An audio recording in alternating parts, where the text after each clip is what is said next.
And joining us here with more insight into this case and into the comparisons with the case you saw in that report, the Victor Bout case, is RT contributor Wayne Madsen. Now, Wayne, in Jehan Hafez's story, she brought up the case of Victor Bout, comparing it to this case of Yuroshchenko. Do you see the comparison there, and how do you think the two cases compare?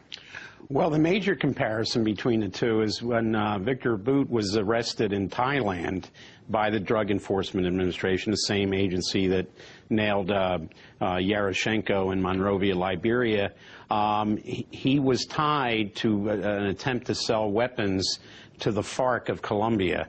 In this case, I read the indictment against Yuroshchenko and his colleagues, many of whom are West Africans, and they're trying, obviously, to link him to drug cartels run by the FARC again in Colombia, and also the government of Venezuela, and coming around the time where Colombia has accused Venezuela of harboring the FARC, which led to the rupture in diplomatic relations between Venezuela and Colombia, and the reference in the indictment to an attempt by FARC to overthrow the democratically elected government of Colombia. It's starting to look very political. That kind of political jargon has no real place being in a criminal indictment. It looks like somebody's doing some political grandstanding. Well, I want to get back to that criminal indictment, because you did read it, of course, but I want to go back to the Victor Bout case. The U.S. went through all of the legal steps, all the legal procedures in that case, and they failed to get him. So do you think that after that,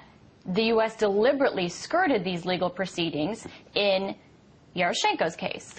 Well, in the case of Victor Bout, of course, the Thai court refused his extradition. Now the Thai government is appealing that to a higher Thai court, so he's still in prison in Bangkok. I think that this tendency by the United States to kidnap people, whether they're in, third countries or wherever they happen to be, is just indicative of this new approach to United States unilateralism. If they can't use Interpol, they can't use picking up the phone to Russia and trying to talk about this, just going out and kidnapping people. I think this is part of the carryover from the Bush-Cheney administration, where the U.S. basically thumbs its nose at international law, and we've seen it time and time again.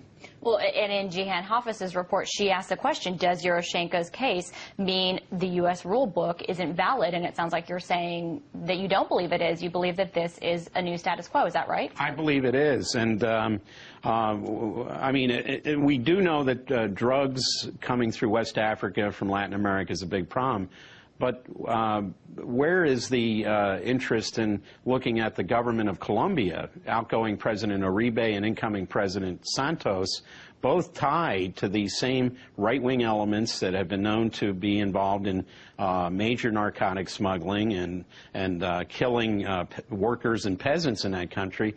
Everything seems to be trying to build up a case for war against Hugo Chavez and continued U.S. intervention in Colombia. Well, why do you think that is? Is it because of the aid the U.S. gives to Colombia? Is it because the U.S. needs Colombia in Latin America, in South America? Absolutely. We only have a very few base of operations left in Latin America. Colombia is one, Panama is another, and Chile is a new one with that new president who was an admirer and supporter of the dictator Pinochet. So the U.S. is somewhat limited in where it can exercise its influence and control, and certainly Colombia has become a major base with 7 new military bases going in there as a result of a decision by the Obama administration. Real quickly, Wayne, this story has so many interesting details, not the least of which is that the State Department is saying that they pushed the wrong button on the fax machine, that they tried to inform Russia, but they accidentally sent the fax to Romania. Really? Do you buy that? I don't buy it at all, because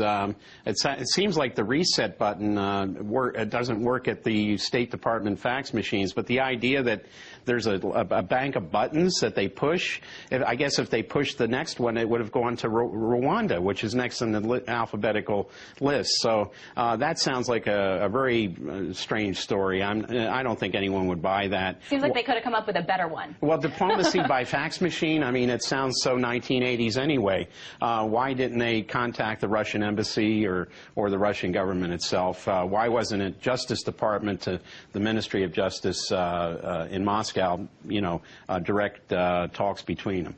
So many more questions yet unanswered. Wayne Madsen with all of that insight into what we do now.